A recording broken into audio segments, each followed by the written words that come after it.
The remote hearing of the Capital Investment Committee for February 23rd is called to order. This remote hearing is taking place in accordance to House Rule 10.01 and is being live streamed by the House Public Information Office. Mr. Lanchewski, please take the roll. Members, you may unmute yourself when your name is called. Representative Fooley. Be present. Representative Fooley, present. Representative Mary Murphy. Murphy, present. Representative Mary Murphy, present. Representative Dean Erdahl. Erdahl, present. Representative Dean Erdahl, present. Representative Esther Abaje. Abaje, present. Representative Esther Abaje, present. Representative Kayla Berg. Berg, present. Representative Kayla Berg, present. Representative Greg Davids. Davids, present. Representative Greg Davids, present. Representative Keith Frankie. Frankie, present. Representative Keith Frankie, present. Representative Mike Freiberg. Present. Representative Mike Freiberg, present. Representative Rick Hansen. Rick Hansen, present. Representative Rick Hansen, present. Representative John Hewitt. Representative Leon Lilly. Lilly, present. Representative Leon Lilly, present. Representative Eric Lucero. Still in much pain from yesterday's PX90 for out of shape beginners. Representative Eric Lucero, present. Representative Rena Moran. Present. Representative Rena Moran, present. Representative Nels Pearson. Representative Donald Raleigh. Raleigh, present. Representative Donald Raleigh, present. Representative Jordan Rasmussen. Rasmussen, present. Representative Jordan Rasmussen, present. Representative Liz Ryer. Ryer, present. Representative Liz Ryer, present. Representative Nolan West. Present. Representative Nolan West, present. Representative Jay Zhang. Representative John Hewitt. Representative Nels Pearson. Pearson, present. Representative Nels Pearson, present. Representative Jay Zhang. Members, with the conclusion of the roll call, please mute your devices. A quorum is present. Thank you, Mr. Lanchewski. A quorum is present. I will advise the clerk to please note the members as they come in for those that did not make roll call. Representative Murphy, can I get a motion to approve the minutes? Mr. Chair, I move approval of the minutes for February 18th as printed. Vice Chair Murphy, move approval of the minutes for February 18th. Any discussions? Hearing none, those in favor say aye. Aye. Aye. Those opposed say nay. The motion prevails and the minutes for February 18th are approved. Members, today we will hear from the Minnesota Department of Transportation on passenger rail, freight rail, and ports, followed by 3 related bills which will be laid over. Both the MnDOT presentation together have been allotted 40 minutes with member questions taken at the end. Please identify yourself for the record and proceed, Mr. Crum. Okay, sharing my screen here, Chair. Everybody see it okay? We can see it. Please proceed. Okay. Thank you. Good morning, Chair Lee and members of the committee. Thank you for the opportunity to provide an update on MnDOT's passenger rail projects currently underway. It's a challenging but exciting time as we move closer to implementing intercity rail in Minnesota, connecting Minnesotans not only to each other in the region, but to the national network across the country. Okay, next.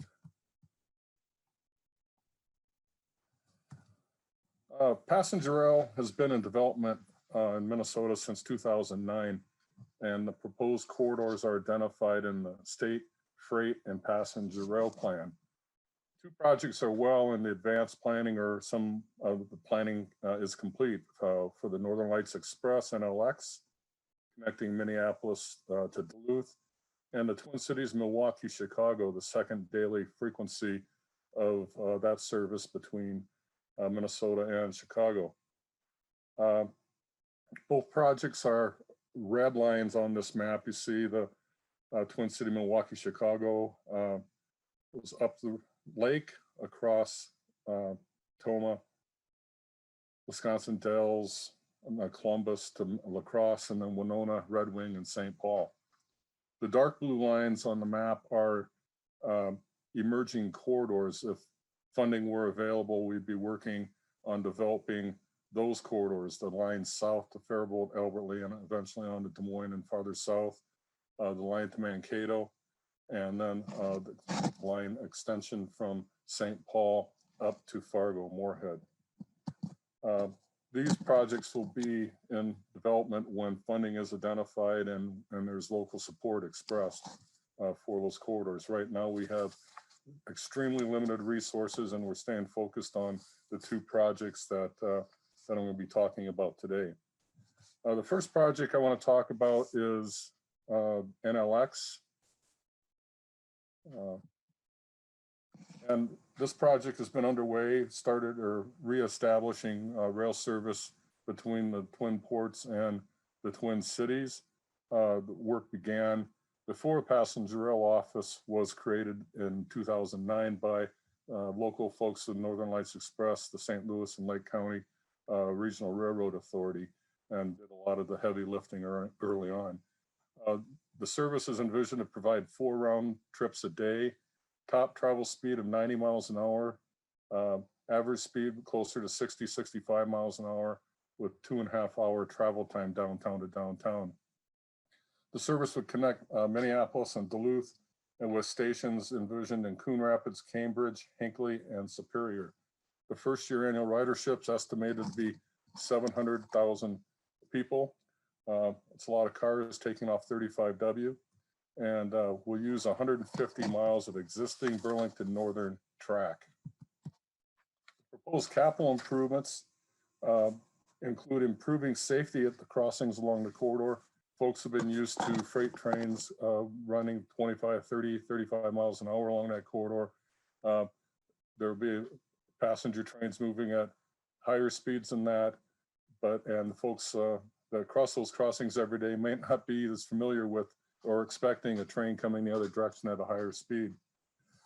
The project also calls for additional track and platforms at Target Field Station to accommodate these trains, and at the depot in Duluth.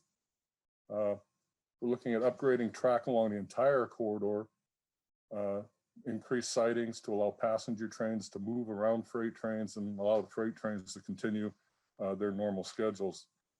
We'd be upgrading rail track along also to allow for higher train speeds, and the capital cost of heavier rail is part of this project. Constructing stations then at Coon Rapids, Cambridge, Hinckley, and in Superior, Wisconsin. Project funding to date includes, planning for the project is completed and environmental approval has been received. The project partners include the Federal Rail Administration, the state of Minnesota, St. Louis and Lake County Regional Rail Authority. To date, the state and local sources have leveraged about 53% of total project development cost from the federal government. And state share has been primarily general obligation bonds and with some limited office general fund appropriations as well. Passenger rail planning in Minnesota is not trunk highway fund eligible, and always pursued through general funds or GO bonds to do this project development work. Last year, $3 million in GO bonds were provided for Grassy Point Bridge. It's a bridge that crosses the St. Louis River, had some failure issues in the recent past, and is a critical connection for freight rail service between Duluth and Superior points to the east, but also will serve as a connection for NLX when the project is eventually built. As you can see, we've invested $12.5 million in getting the project development work done, a feasibility study, service planning. Service development plan is basically the business case to move forward with the project. and then the required environmental work. Funding needs, a total construction gap of 500 million to 600 million are the 2018 estimates. There's an aggressive effort in Washington with Federal Rail Administration and US DOT to fund projects. So how much of that 500 to 600 million in construction cost would be a state responsibility is yet to be determined. But we're hopeful with the new administration that a continued funding for project development will occur. Next project is the Twin City, Milwaukee, Chicago. And some of the features are it would add additional frequency to the existing Empire Builder route that goes from Chicago, Seattle, Portland. Eastbound service reliability isn't as great as westbound because it comes all the way from Seattle, and there's a lot of things that can occur to the train, and weather, so on, construction out in the western part of the country. So starting from St. Paul would provide a lot higher level of on-time eastbound reliability. The Empire Builder currently starts in Chicago, so its on-time reliability to the Twin Cities is fairly consistent and relatively high. We're anticipating 124,000 new riders between the Twin Cities and Chicago. A majority of the riders, ridership is regional travel within the 400-mile corridor. I think in Wisconsin alone, 70% of their riders get on or off in the corridor. A lot of those communities don't have close access to airports or other services, so this provides a good regional link for residents in both states. It utilizes existing stations with complementary travel times Empire Builders, so travel within that corridor could, with a second frequency, be done in one day. Go do your business and be back that night with an additional frequency. The reduced travel time will be through operational efficiencies, a shorter dwell time at stations, no checked baggage, it'll all be carry-on, and then also electronic ticketing. Some of the project benefits, you'll hear from others as well, create jobs and generate economic growth along the corridor communities, provide a safe, affordable alternative to driving or flying, increased access to tourism, college events, and communities along the corridor. As an example, a survey of 3,000 college students in Minnesota a few years back, primarily in Winona, said that 41% of students have taken the train to or from school. 60% said they're likely to use it in the future, and 57% said they would take it if the train had more frequent service available. The project status, work on the train has been underway since 2015 when Amtrak partnered with the states to do a feasibility study. Construction capital estimates of 53 million have been determined. 40 million of those improvements are in Minnesota and 12.3 in Wisconsin. Last year, we have strong partnerships along this corridor. I can't stress that enough. We have the communities along the corridor in Minnesota, the Great River Rail Commission, the project advocates, the state of Minnesota, Wisconsin, Illinois, also the Ramsey County Railroad Authority has been a strong funding partner when the state resources have not been there to continue the work. Last year, the Federal Rail Administration had awarded Minnesota and Wisconsin a grant through the Consolidated Rail Infrastructure and Safety Improvement Program, which is really a capital program to help emerging corridors or state-supported services get that jump on getting the capital improvements made to expand service. The CRISI program funds will be used for final design and construction. It's very competitive program and nationally, and this project fared fairly well compared to other projects submitted throughout the country. Additionally, both states were awarded a restoration enhancement grant, which is meant to support the first 3 years of operations of the service for expanded services, for new corridors, and will help reduce the initial operating costs of the corridor's services. The specific projects in Minnesota are in Winona to extend a siding in the Goodview area, update existing siding and platform improvements at the Amtrak Winona Depot.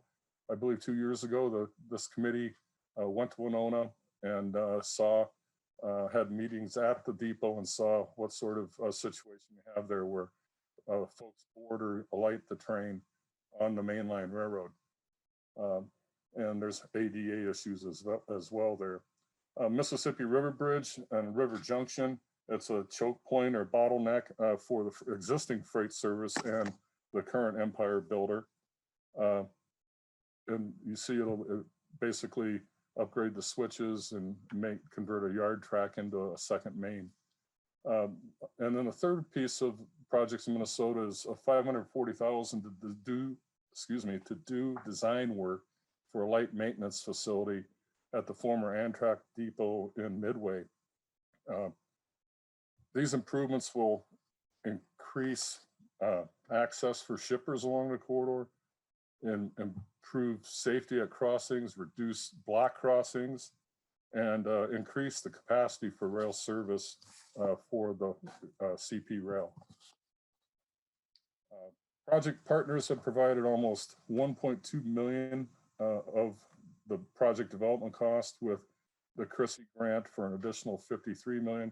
I will note that Wisconsin has received 2 other CRISI grants for service between Milwaukee and Chicago that will be part of this corridor. The plan is to extend one of the new round trips a day from between Milwaukee and Chicago to the Twin Cities.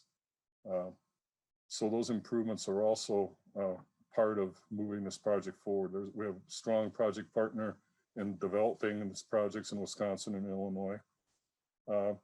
At this time, only funding absent here is the $10 million match for the CRISI application. You can see above, Minnesota has contributed, Wisconsin, as I mentioned, Ramsey County Rail Authority has been a financial partner for us, and then the La Crosse Area Planning Committee. With the 10 million, that would bring us up to the total estimate of 53 million construction costs for the project. So basically, for 10 million, we're getting $40 million of improvements in Minnesota to the freight system and to accommodate additional passenger service. I mentioned the Restoration Enhancement Grant. Again, it's a 3-year operating assistance. The first year, the feds will pay 80%, the second year, 60%, the third year, 40%, and then the fourth year, the states are responsible for the operating subsidy. The funding gap for this project, as I'd mentioned, is $10 million. And last year, the governor in his capital proposal, he had 10 million for the project, and in the capital program he released yesterday also includes 10 million for this project. The only funds, again, missing for this project right now are the 10 million that Minnesota needs to provide as match for the CRISI application. So with that, I'll be available for questions after the other presentation. I want to thank Chair Lee for listening and giving me the opportunity to provide an update to the committee. Thank you. Thank you, Mr. Crum. Next up, we have Mr. Gardner, who will be presenting on Freight Rail. Please identify yourself for the record and proceed with your testimony.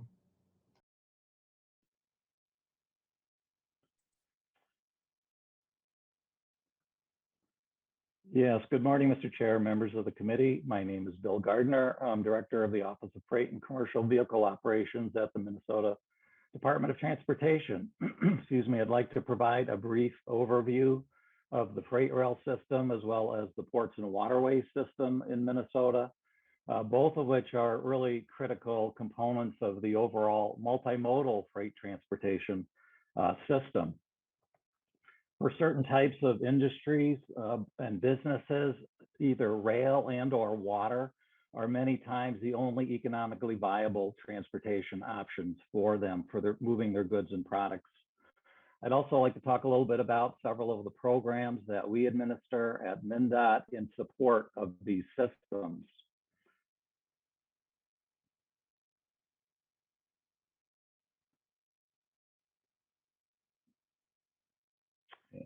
trying to advance the slide.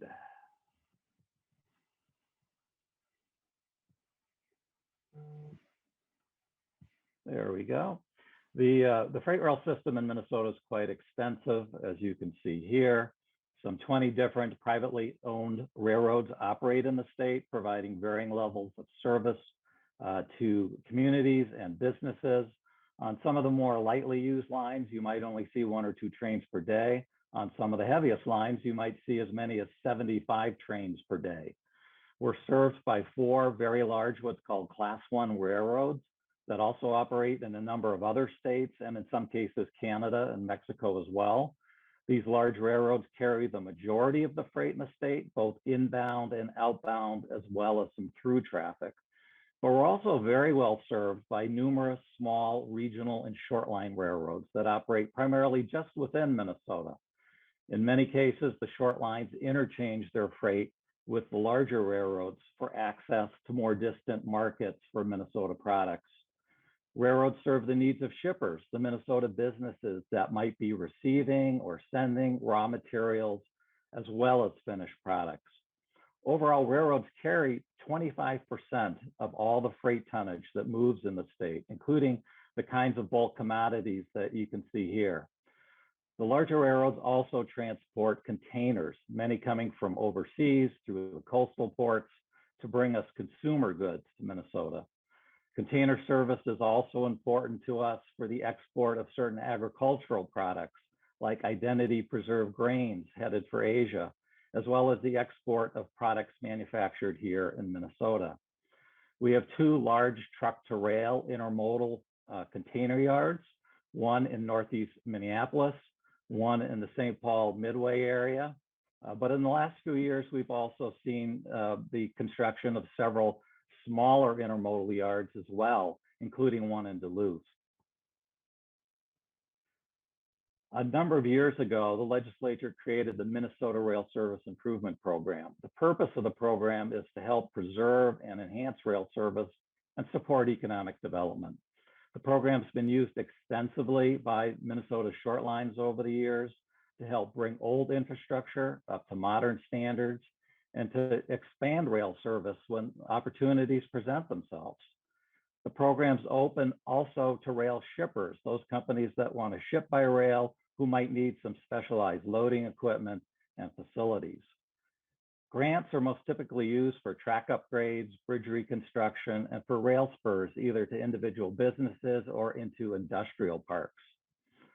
The program has been supported over the years by bond appropriations, and last year received an appropriation of $4 million. In the next few weeks, we'll be releasing a solicitation for grant applications. And like previous solicitations, we expect that the demand for the grants will substantially exceed the funding that we have available. We're aware of at least $100 million in actively planned rail projects that need some additional funding assistance to implement those projects. Just as a point of comparison with some of our peer states, Wisconsin typically invests $15 million annually in their rail assistance program, while Pennsylvania typically invests about $40 million annually. Another area that we focus on is rail safety, including improving rail grade crossing safety to protect motorists.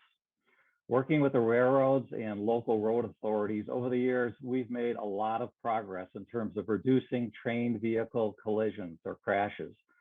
But we do have 4,100 crossings of public roads in Minnesota, and only about 1/3 of those have gate arm and signal systems. The remainder rely on simple crossbuck signs or yield signs. Grade crossing accidents, of course, are frequently deadly and can even pose environmental risks. For example, when trucks carrying hazmat are involved in train collisions.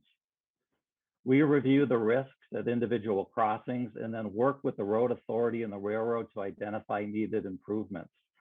These could include installing gate arm and signal systems if none are present, replacing an older signal system, even closing the crossing and rerouting traffic. Although communities normally aren't very much in favor of that because it affects access within the community, or even grade separating the rail line entirely from the roadway, which of course is quite expensive, but in situations where train volumes are high and the roadway volumes are high, is many times the best solution. Funding for these types of projects comes from a mix of both federal and state funds. For example, last year, the legislature appropriated $110 million to support grade separations, which is being used for projects in both Moorhead and in Anoka.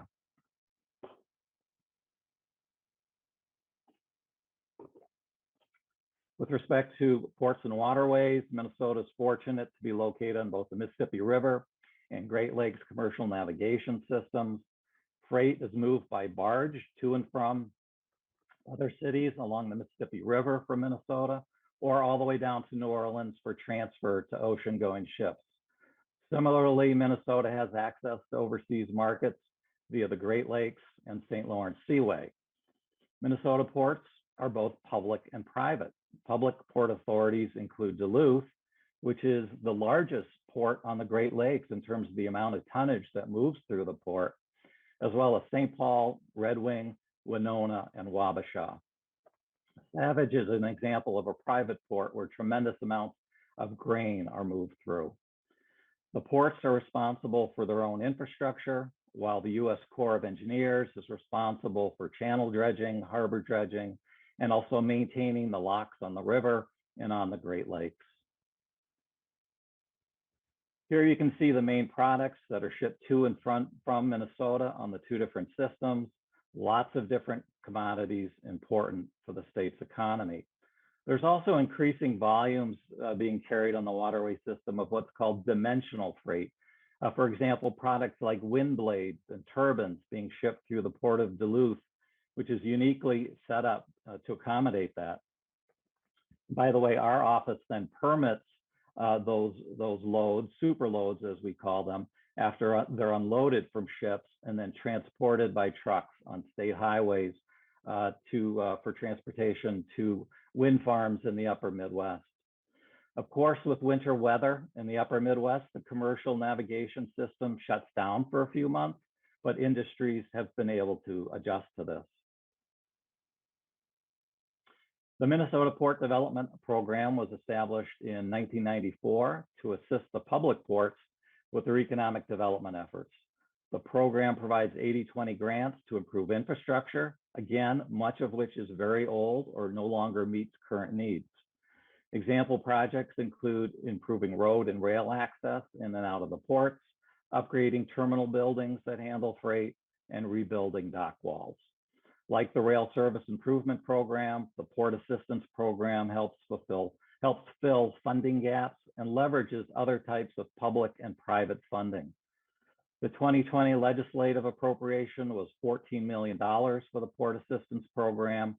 We just completed a solicitation and project selection process, and the project should be announced within the next week, if not within the next few days.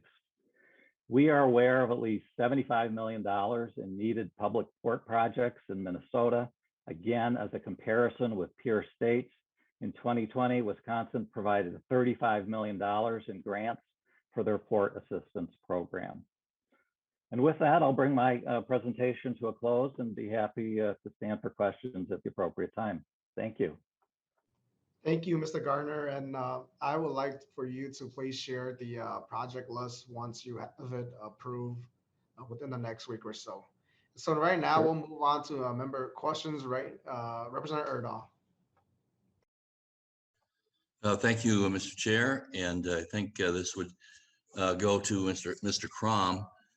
Of the track being proposed, how much is existing track? How much is new track? Mr. Crom. Mr. Chair, Representative, the majority of this is new track or is existing track, upgrades to existing track to add capacity and safety improvements.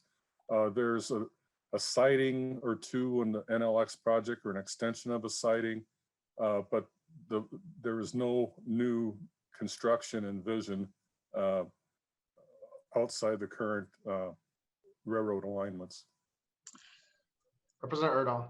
Okay, thank you, Mr. Crum. One other quick question. How much of the operating cost and the maintenance do you anticipate being covered by fares?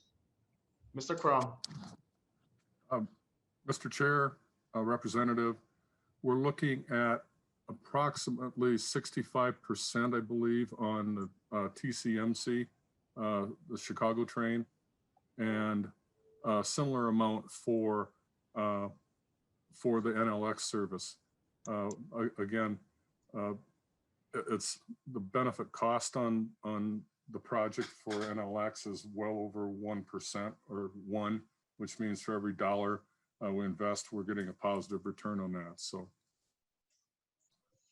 Okay, thank you. Representative Ryer. Thank you, Mr. Chair. This question is also for Mr. Crum. I'm thinking about the 10 million that is needed in the funding gap for TCMC project, and am interested in what the implications are for job creation and who exactly, or generally would be getting jobs through this type of project. Mr. Crum. Mr. Chair, Representative,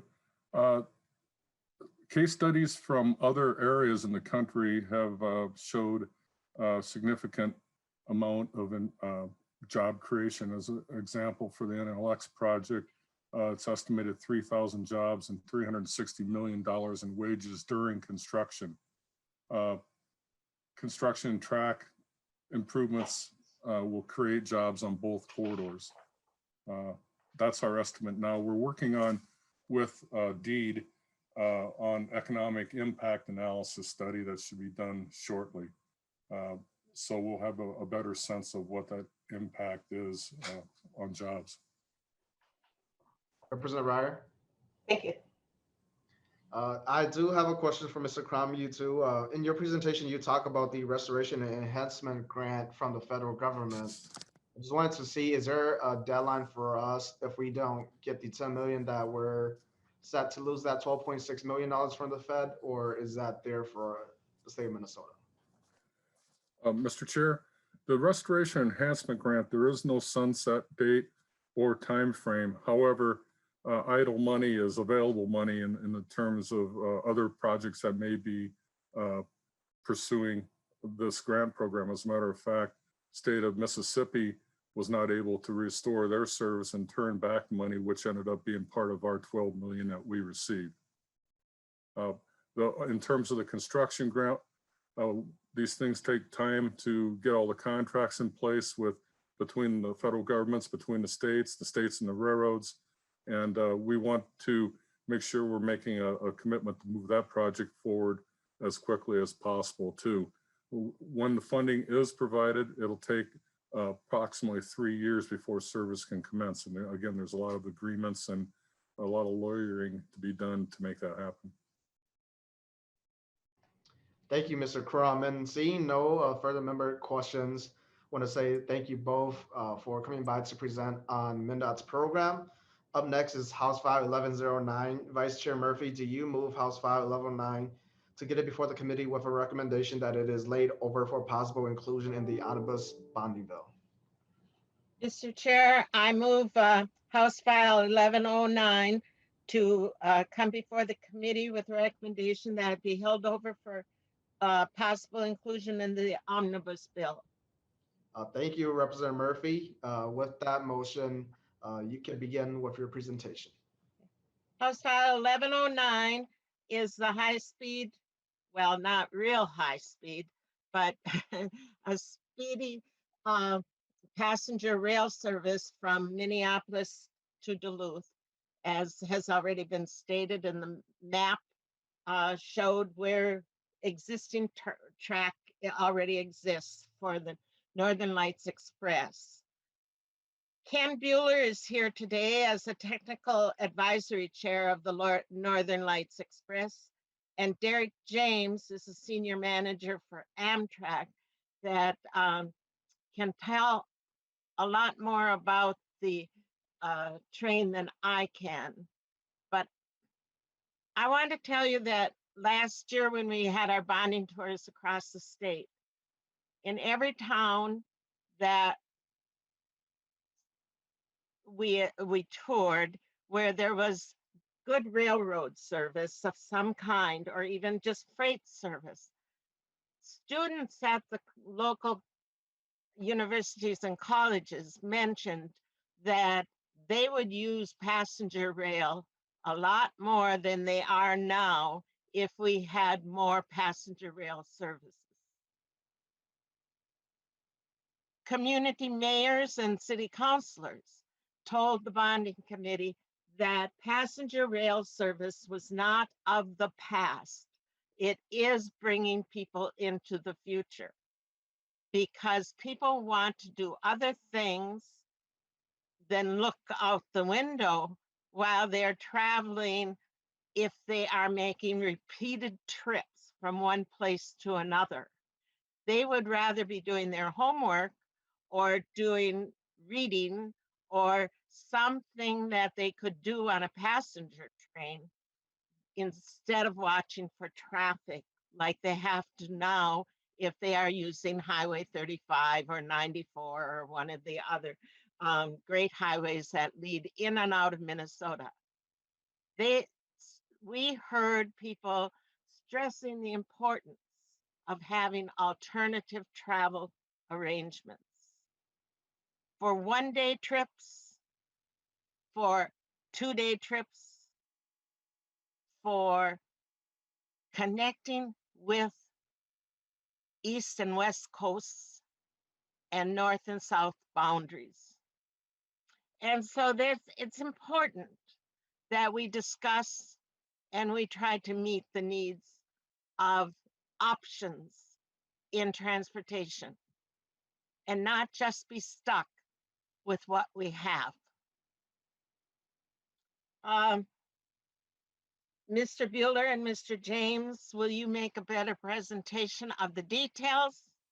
And so we can go forth and answer any questions that the members of the committee have, and then get on to the next 1251 House file. But let us do 1109 as it deserves.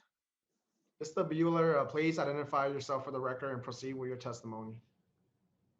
Mr. Chairman Lee, representatives, Representative Murphy and staff, my name is Ken Bueller. I live in Duluth, Minnesota. I am the chair of the Technical Advisory Committee for the Northern Lights Express project. And I can't think of doing a much better job than you already have, Representative Murphy. Thank you for making those opening comments. Good morning, everyone. Thank you for this opportunity. As appreciative as I am for the chance to speak to you, I miss that we are not all together at the state capitol. The opportunity to get up at 5 o'clock in the morning and drive through bitter cold darkness over sometimes treacherous roads, snarled at times with traffic, be with you in person, always reminds me what a great idea it would be if I could take a train from Duluth Superior to Minneapolis and St. Paul. We are very close to that reality because of your past support, for which I want to thank Representative Murphy and the others on this committee and in the House and Senate who have supported our efforts on behalf of the Northern Lights Express. NLX is a proposed passenger rail connection between Duluth Superior and Minneapolis on existing tracks that speeds up to 90 miles an hour with an average speed in the mid-60s. It would make a trip of about 2 hours and 25 minutes in journey time. I would like to elaborate on what Mr. James from Amtrak will be presenting by quoting a January 22nd of this year letter from Amtrak Chief Executive Officer William J. Flynn to members of Congress. He was commenting on Amtrak's 50th anniversary this year, and of course, laying out the agency's plans for the future, a future that looks pretty rosy right now. Under the heading of new routes, Mr. Flynn said this to Congress. He was talking here about new service between pair cities less than 500 miles apart, of which Duluth Superior and Minneapolis certainly qualify. I'll quote Mr. Flynn from his own letter. We ask Congress to authorize and fund Amtrak's expansion in such corridors by allowing us to cover most of the initial capital and operating costs of new or expanded routes prior to requiring state partner cost sharing under Section 209 of the Passenger Rail Investment and Improvement Act. Now, this is all tentative, and I got to say it's way in the early stages, but it does represent a whole new direction of thinking for Amtrak, one where they are taking the lead and not putting the burden of expanding new services on the states. That way they get to choose the routes that they feel will be the most successful. This is Amtrak's blueprint for the future that we know will be presented to a very passenger-friendly rail administration and Congress. And yes, NLX is in that plan. Because the Northern Lights Express project stands at the head of the class for expanding new corridors under this scenario, because we already have a finding of no significant impact. NLX has completed all the necessary federal studies, environmental reviews, and has been approved for federal investment under a myriad of existing funding programs, as Mr. Crom expressed. That's due in part to the fact that we've been at this for as long as it has taken to reach this milestone, and because of past support from the state of Minnesota and the Federal Railroad Administration, not to mention the members of the Joint Powers Alliance. Just this past weekend, I was reminded again by an article in the Star Tribune that the #1 contributor to greenhouse gases is transportation, the moving of both freight and people.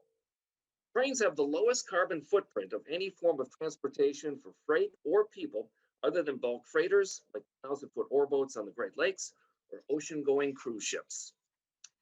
In the case of passengers traveling between Minneapolis and Duluth Superior, well, let's be honest, we're not going to get a cruise line on that corridor anytime soon, or probably ever.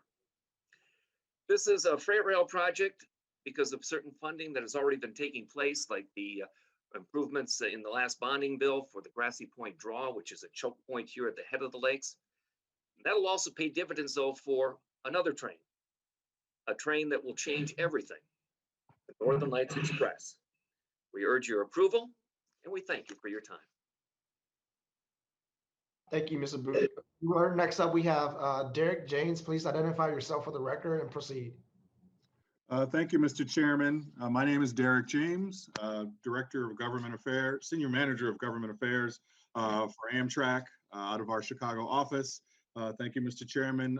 Thank you, Representative Murphy and members of the committee for allowing me to speak with you today. Amtrak is a private corporation created by Congress in 1970 to operate the nation's passenger rail system. After decades of decline, because of competition from the highway and aviation networks, the American public sought from Congress a solution to the inability of the private sector railroads to sustain a profitable passenger rail system. That's why Amtrak was created. After being signed into law by President Nixon, we assumed control of the nation's passenger train system that was previously operated by 23 separate railroad companies. As Mr. Bueller indicated, Amtrak, we're in our 50th year of existence since that creation, and we couldn't be in a better position to capitalize on the last decade of investment that Congress has made with several states to advance mobility and the economic life of the 500 communities which we serve today. Since 2008, Congress and the last two administrations have invested $25 billion in rebuilding the Amtrak network for an America that frankly has shown a desire to have rail available to it, especially on corridors of 100 to 400 miles, like NLX and like TCMC. These are the corridors where we have seen the most robust ridership growth. In the last year prior to the pandemic, Amtrak saw its highest ridership in history. In 2019, Americans took more than 32 million trips on our intercity trains. The travelers have responded to the investments we've been making in upgraded stations, faster trains, more frequent daily departures. And those partnerships, those investments are possible because of investments made by the federal government, us, and state governments that we've done so in partnership with. New technology has allowed customers multiple channels to get train schedules, purchase tickets. Gone are the days where conductors are punching paper tickets. Customers can complete all their transactions using their handheld devices, including upgrades on board the train. Customers today can even see how full the train is, which is so important in these times of social distancing. The investments that Amtrak's been making in the railroad network is being felt locally, we think, in Minnesota. Amtrak today serves 8 Minnesota communities where we're making $10 million in upgrades to stations. We're rehabilitating restrooms and lighting, new parking, new passenger boarding platforms. Those sorts of improvements are coming to Winona, Red Wing, Staples, and Moorhead Fargo. Our investments that we are making also support the Minnesota business community. Your industrial and marketing services sectors help keep Amtrak trains rolling. In 2019, Amtrak spent $71 million purchasing goods and services from Minnesota firms, including $33 million that went to disadvantaged business enterprises in the state of Minnesota. But Amtrak wants to invest more in your state, especially to fulfill our mission of improving mobility for travelers between our major metropolitan areas and to the nation's small cities and rural communities. We will do that by adding more train service and more daily departures so students traveling to and from colleges, families, some without personal vehicles, can make important trips, and business people trying to get to a meeting. They'll now have the option, if we're able to invest with you in more service, have safe and convenient passenger train service. We're seeking a partnership with the state of Minnesota to help realize investments in the state's transportation infrastructure that we think will pay dividends for you for years with increased travel convenience for your families, your businesses, your students. Amtrak will soon be making public our vision for a network of frequent rail corridors connecting the majority of Americans with high quality, frequent train service. We will seek to further the partnership we've already had with Congress. They've indicated a willingness to work with us by their past investments. We'll ask for that support with the next surface transportation reauthorization. That partnership, though, needs the states to play a role locally. We want to work with you to stand up 2 new passenger rail routes, as you've seen already. Twin Cities to the Twin Ports of Duluth and Superior, the Northern Lights Express, and the Twin Cities with Red Wing, Winona, La Crosse, Milwaukee, and Chicago, the TCMC route. Amtrak supports HF 1109 and HF 1251, and Governor Walz has just announced local jobs and projects plan that includes $10 million as part of a multi-state and federal investment. That includes $10 million to bring the TCMC corridor online and connect the Twin Cities with the Midwestern Amtrak hubs at Milwaukee and Chicago. The TCM project, as you've heard, is $53 million and will pay for track upgrades along the railroad. Wisconsin has pledged $6.7 million. The Federal Rail Administration, $31.8 million. And Amtrak, we're going to kick in our $5 million as well. We just need $10 million from the state of Minnesota to finalize the design and literally to start laying tracks. Because as you saw, $40 million of that work is in the state of Minnesota. We could have trains up and running by 2024, doubling the number of daily departures at stations along the route. States like Wisconsin, Illinois, Michigan, and Missouri understand that transportation and economic advantages that come from having frequent rail service to their communities and are using federal grants to purchase new trains and locomotives, upgrade track, signal, and safety systems, and add new routes and train frequencies. Right now, Wisconsin, Illinois, and Amtrak and the federal government are going to be investing $300 million in upgrades to the very popular Milwaukee to Chicago Hiawatha service to take it from 14 trains a day to 20. Strong business and community support has led to the political support that supports new track, trains, and station investments to allow this expansion. Firms like SC Johnson and Miller Coors have made locational decisions based on the presence of the Hiawatha trains. It's the busiest Amtrak route in the Midwest, with almost 900,000 Amtrak passengers pre-pandemic. The TCMC expansion is really allowing an extension of that successful service up into the state of Minnesota and beginning to build out that corridor, which has been envisioned by Midwestern states and the federal government. Amtrak sees TCMC and the Northern Lights Express as critical components of the Midwestern network, and we'll continue to try and advance it in partnership with the federal government and you. I welcome your questions and hopefully look forward to hosting you aboard an Amtrak train one day. I accept your questions. Thank you. Thank you, Mr. James. Members, do we have any questions for Representative Murphy or her testifiers? Seeing none, Representative Murphy, do you have any closing statement? Mr. Chair, the invitation has been extended to us. We have to answer it. $10 million for investment of $40 million is a lot. We can make this work. Thank you for your cooperation. Thank you, Vice Chair Murphy. House File 1109 is laid over. Right now, we'll move to House File 1251. I will move House File 1251 to get it before the committee with a recommendation that it is laid over for possible inclusion in the omnibus bonding bill. Chair Hausman, House File 1251 is before us. Please present your bill. Madam Chair, you're on mute right now. I should know that by now. Here's the dilemma. First of all, I said, thank you, Mr. Chair. I'll repeat that.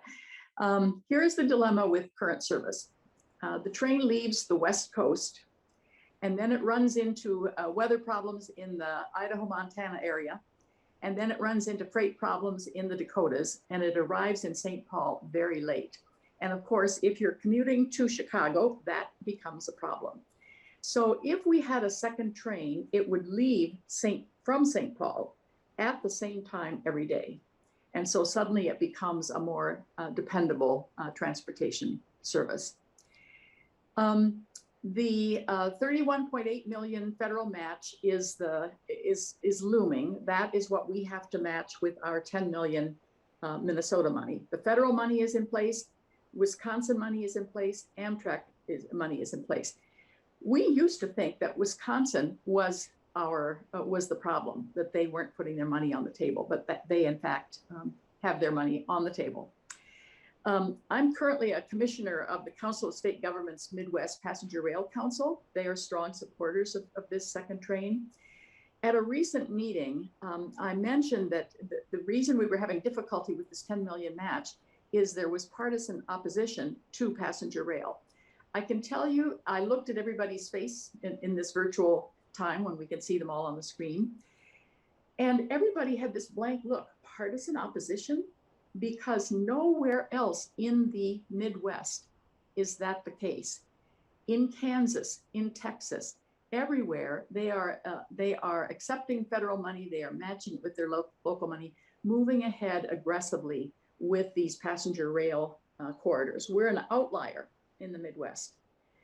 In the business and community, the business community and chambers understand that intercity passenger rail is part of the economic vitality of their region. I have several testifiers who will complete the picture of the second train. Thank you, Chair Hausman. First up, we have Mr. Brian Nelson. Please state your name for the record and proceed with your testimony. Good morning, Mr. Chair. Thank you, and thank you, Representative Hausman and Commission members. Jenny, I'm wondering if you can put up our present.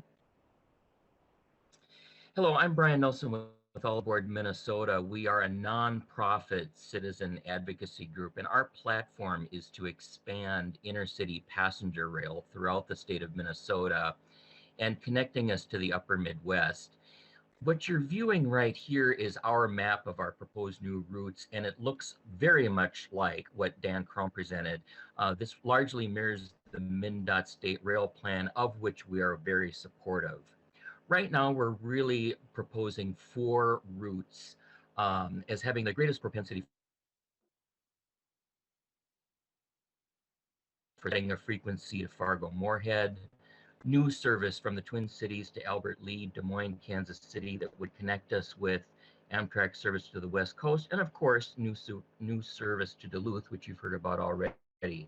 We believe that by adding these routes, we're greatly expanding travel options to a lot of outstate Minnesota cities that really only have highways as an option today. Next slide, please. The route that we really want to focus on for the purpose of today's hearing is the second train frequency between the Twin Cities and Chicago.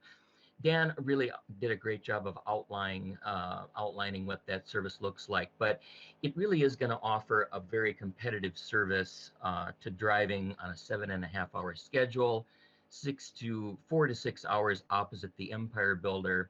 And what we've modeled, and these figures are a little bit different than what Dan presented, and I'll explain that in just a minute, but what we've modeled is that there would be approximately 155,000 new riders generated by this new service annually.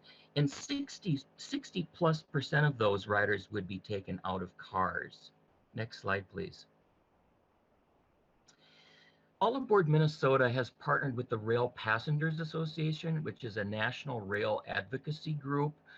They have tools and methodology to model out proposed ridership, economic, and mobility benefits for basically any route in the country. And we asked them to do a study on the second train, specifically between the Twin Cities and Chicago. And one of the most significant findings out of that study is that the state of Minnesota would realize a tremendous ROI benefit. So for an estimated annual investment operating cost of $2 to $3 million, the state would realize a benefit of $25 million annually.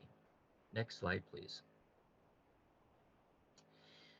Also significantly, the second train will drive what's called induced demand. It will otherwise generate trips that would not be taken without this service. And that induced demand alone will generate almost 2.9 million of new revenue into Minnesota's economy each year through new visitor spending. Interestingly enough, as Derek James and others have mentioned, there are a lot of new corridor services being added throughout the country right now. And what we found is that not only do adding new frequencies double patronage, but sometimes can triple and quadruple patronage. And that's mainly because it offers more travel options. These services are much more accessible to people. It offers real convenience and options for people who don't want to drive or fly. We believe that the St. Paul to Chicago corridor could realize the same benefit. Next slide, please. So as we mentioned, 60% of these new riders would be taken out of cars, which greatly reduces car miles in the corridor, also reducing highway costs significantly. And because trains are so much more safer than cars, there's going to be a lot of accident costs avoided. Next slide, please. We know that you've heard a lot about climate change, and that's already been mentioned here. I wanted to give you some stats around Amtrak's energy efficiency. As you can see here, Amtrak trains are far more energy efficient than cars, light trucks, or airplanes. Next slide, please. And so because of that energy efficiency, the emissions footprint is greatly reduced. So by taking a train over a car or an airplane means that emissions are reduced by anywhere from 80 to 84%, which really reduces the greenhouse gas footprint. Next slide, please. So Dan and others have already really gone over a nice job of presenting where we are from a funding perspective. I'd just like to add and expand on that a little bit, that the Canadian Pacific Railway, of which this train would run from St. Paul to Chicago, is very supportive of this new service. They sent a letter to the Federal Railroad Administration expressing their support, and it really will enhance their freight operations through the state. So I just wanted to emphasize that. It's going to speed goods and services, and also to emphasize a point that, as Representative Hausman mentioned, a lot of states around us are really investing in passenger rail service. Wisconsin, Michigan, Illinois, Missouri, Kansas, Texas. They're realizing the benefits that passenger rail offers, and we believe that the state of Minnesota should too. And as a final point, I'd just like to let the committee know that for 43 years, the corridor between St. Paul and Chicago was a very successful corridor from a passenger standpoint. It was run by the Milwaukee Road, it was run by Amtrak in the 70s, and it was named the Twin Cities Hiawatha. And because of that previous success, and as we've modeled for you here, we believe this corridor has tremendous success opportunity. So thank you for your time and attention. Thank you, Mr. Nelson. Next up, we have Mr. Rogenbuck. Please state your name for the record and proceed with your testimony. Thank you, Chair Lee and members of the committee. My name is Kevin Roggenbuck. I'm a senior transportation planner with Ramsey County Public Works. I am also staff to the Great River Rail Commission. I'll be the first speaker of 3 from the Great River Rail Commission. We have so many good things to say about this project, we couldn't limit it to just one speaker. I'll touch on a few topics here. The ridership numbers that Brian described and that Dan Chrome also provided to you represent a doubling of the current ridership passenger rail service between the Twin Cities and Chicago. So this is no small project. This is doubling the current ridership that we have.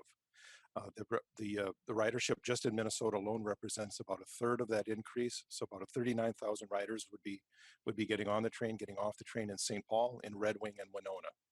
And this represents the service in this corridor from La Crosse, Winona, La Crescent, all the way up to the Twin Cities. Almost, well, a little more than half of the population within Minnesota will be within 30 miles of a station. So this access is more than just the Twin Cities. It's a service to all of southeastern Minnesota.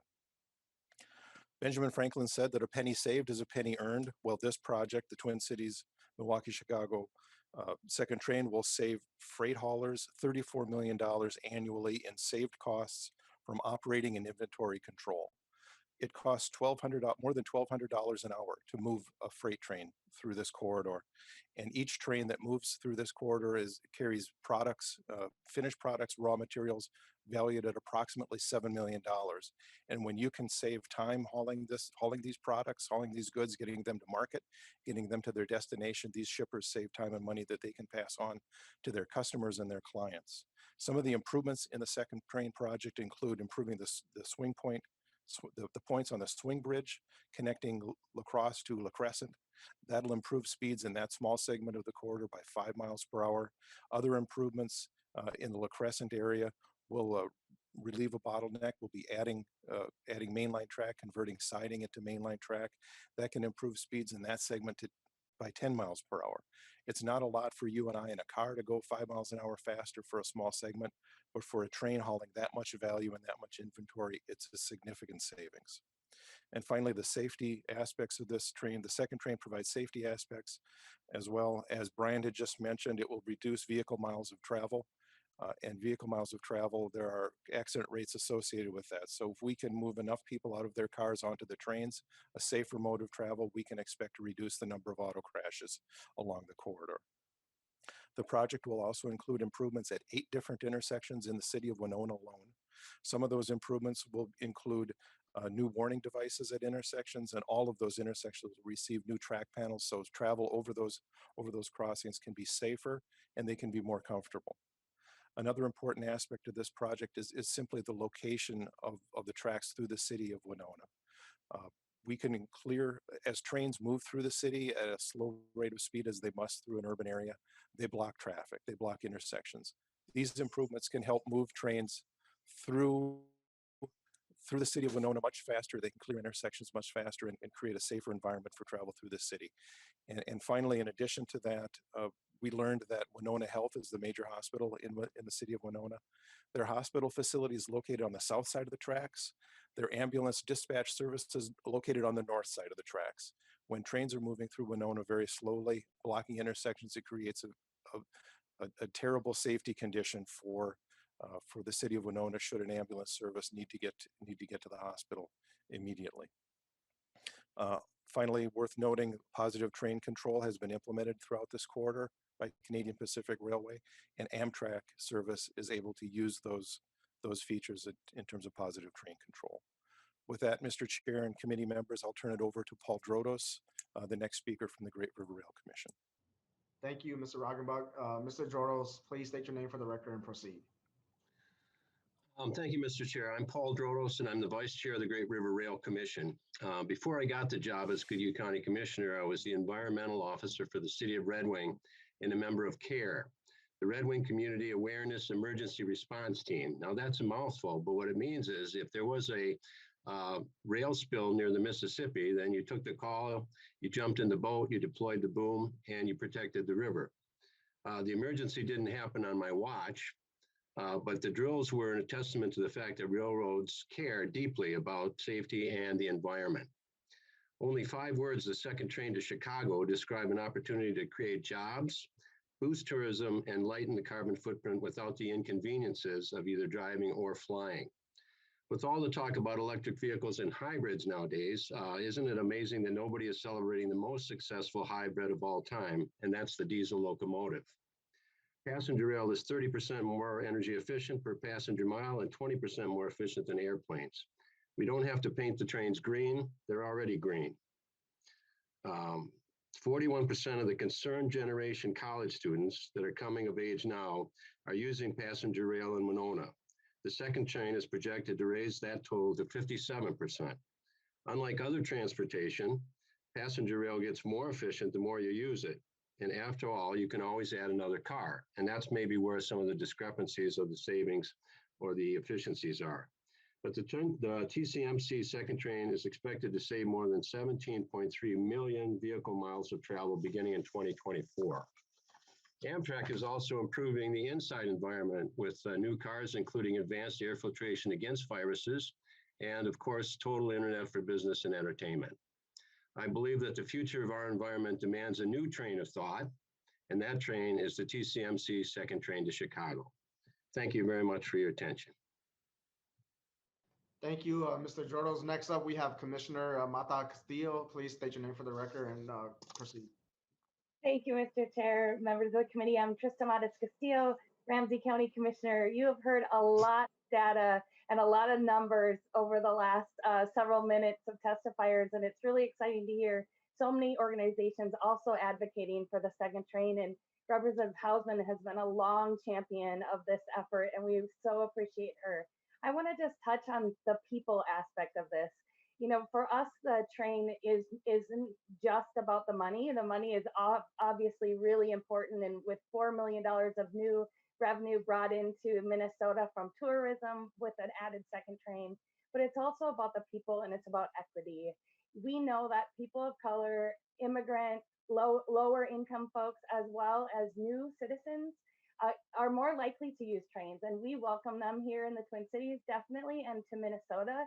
And to have this train as an option for travel and transit is really incredibly important. I know my mother-in-law, who is an immigrant from Guatemala and lives in Illinois, only takes the train to come visit us and her grandchildren.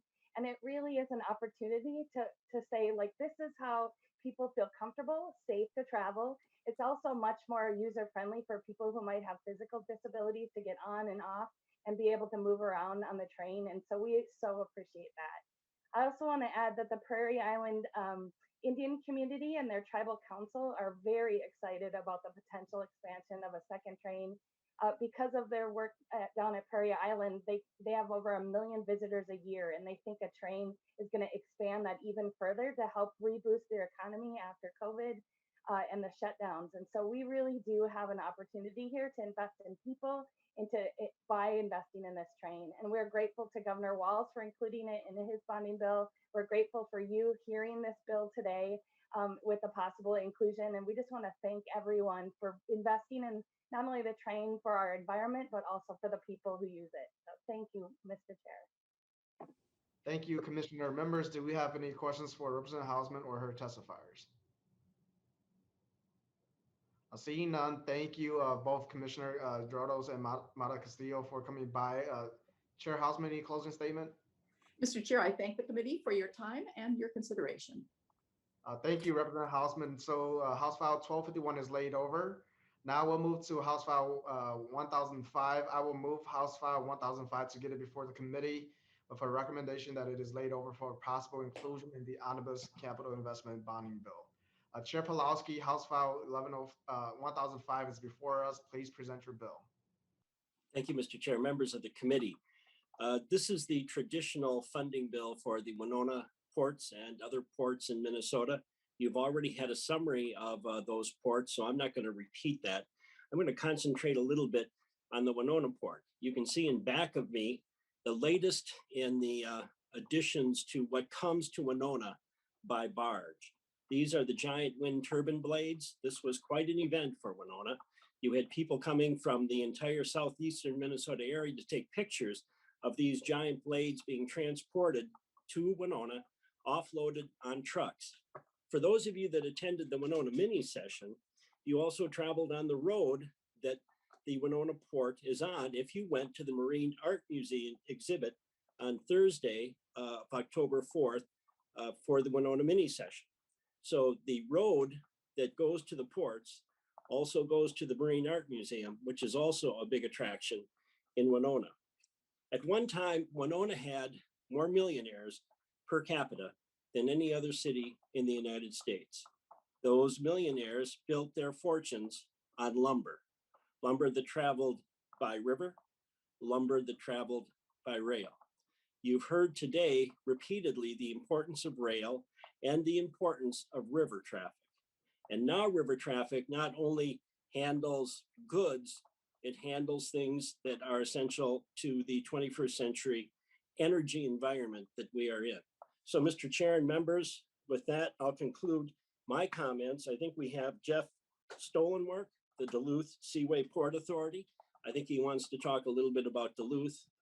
That will conclude my comments. I'll stick around for any questions. Thank you, Chair Pelowski. Mr. Stolenwerk, please state your name for the record and proceed. Mr. Chair, members of the committee, my name is Jeff Stolenwerk. I'm the Director of Government and Environmental Affairs at the Duluth Seaway Port Authority. I speak today on behalf of the Duluth Port as well as the other ports that are members of the Minnesota Ports Association. The three river ports that join us in the Minnesota Ports Association are St. Paul, Red Wing, and Winona. We formed the Ports Association almost 30 years ago to work with the legislature and the Minnesota Department of Transportation to identify infrastructure needs and secure funding for port infrastructure projects. We appreciate the partnership that has evolved and the state support that we have received during the intervening years. All four of our ports have made significant improvements with matching grants from the Port Development Assistance Program. The projects we have undertaken have enhanced our ability to serve customers who rely on our waterways for efficient and low-cost transportation of bulk commodities to national and international markets. With each investment we make, we improve the competitive position of several sectors of Minnesota's economy. While the activity relating to loading and unloading cargo takes place at our ports, the benefits are shared all across the state. Our ports move soybeans, corn, other grains down the Mississippi River and out the Great Lakes and St. Lawrence Seaway system. Our paper industry receives material for paper making process and uses port facilities to stage the shipment of their finished product to market.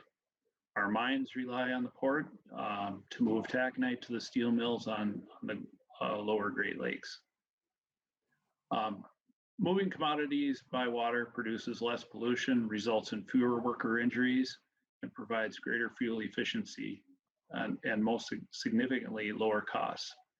I'd like to quickly walk through some of the past and future projects to highlight the important improvements that have been made with the support of the Port Development Assistance Program. At Red Wing, the Port Authority was able to establish a new bulkhead on the south end of town near a major customer. The previous bulkhead had been at the north end of town where barges unloaded product used in the manufacture of ceiling tiles. That material was delivered from the river's edge to a manufacturer on the south end of Red Wing. This meant throughout the year, large dump trucks moved through the heart of Red Wing continuously to deliver material to this manufacturer. By establishing a new bulkhead on the south end of town, thousands of trucks were spared the trip through the city. This project produced cost savings for the company and made significant safety improvements for the citizens of Red Wing. The next Red Wing projects will make improvements to the bulkhead at the south end of town and repair and replace mooring facilities at the levee dock in the center of town.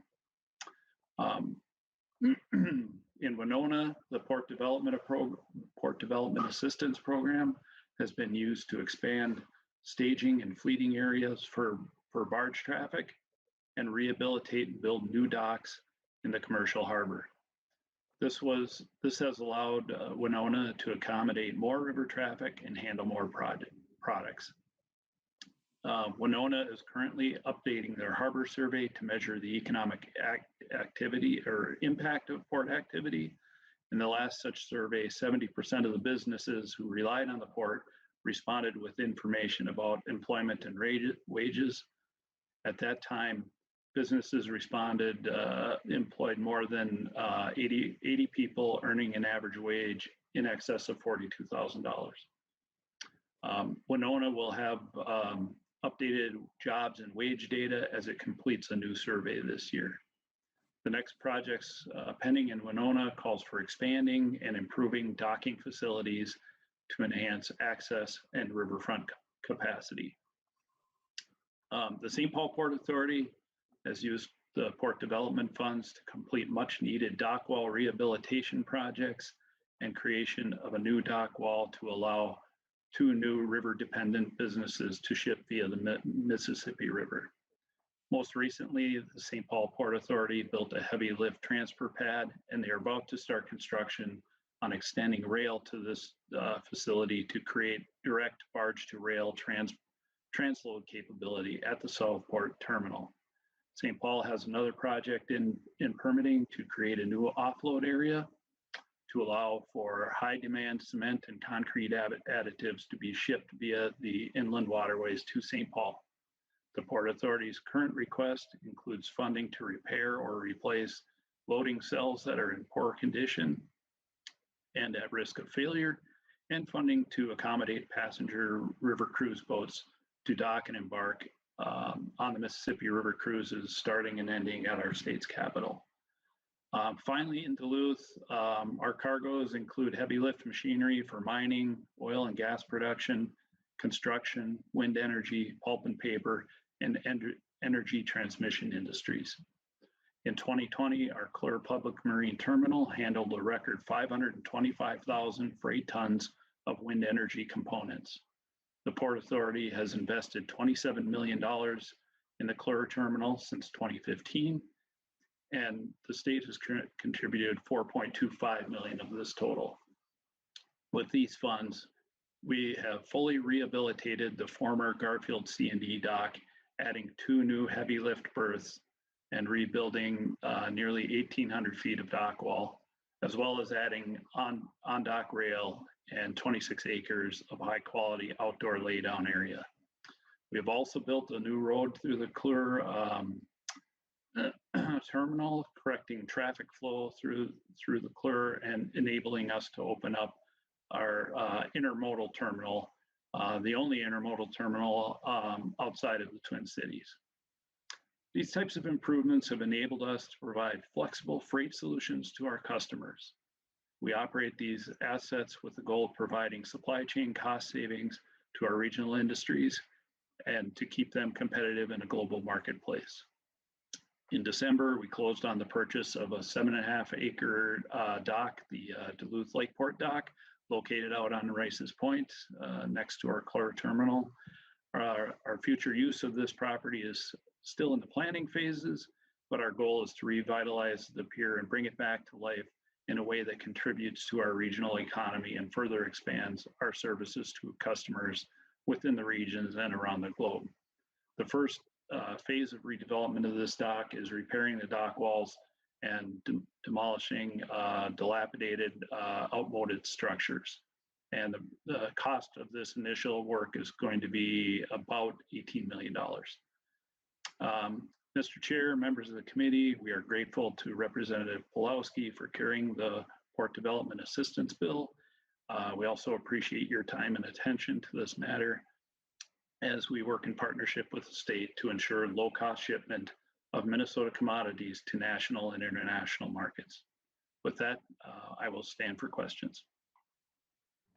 Thank you, Mr. Stalin. What members, do we have any questions for Representative Pelowski or his testifier?